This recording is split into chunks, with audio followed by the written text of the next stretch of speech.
কারণে অকারণে আমাকে নির্মাণ করা হয়। কখনো ব্যবহার হয়, কখনো হয় না। অনেক সময় খুব প্রয়োজন করেই আমাকে বানানো হয়, কিন্তু আমার ব্যবহারটা আর হয় না, কারণ আমাকে বন্ধ করে দেয়া হয়। সেটার জন্য উল্টো আমাকেই গালি খেতে হয়। জি, আমি ড্রেনেজ পিটহোল বলছিলাম। যে ফুটপাত দেখতে পাচ্ছেন ঠিক তার পাশেই আমাকে বানানো হয়েছে। আমার আশপাশ দিয়ে প্রতিদিন অনেক মানুষ যাতায়াত করেন। যার হাতে যা থাকে সব আমার উপরেই ফেলে দেয়। আমার অবস্থা দেখে নোংরা লাগছে আপনাদের? কি করব বলেন? আশেপাশের মানুষের ব্যবহার করা উচ্ছিষ্ট বোতল, পলিথিন সবকিছুই আমার উপরে এসে জড়ো হয়। এছাড়া রাস্তায় উড়ে আসা পাতা তো আছেই।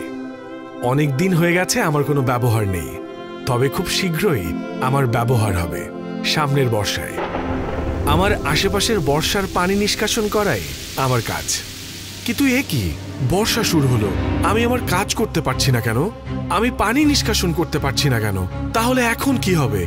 আমাকে যে কারণে বানানো হয়েছে সেই কাজই তো আমি করতে পারছি না। ও আচ্ছা, পারবো কিভাবে বলেন?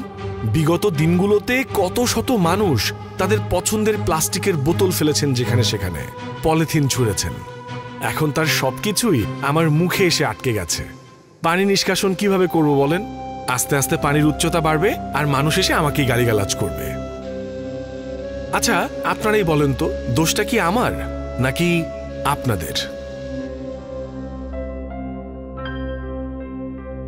দয়া করে যথাস্থানে ময়লা আবর্জনা ফেলুন।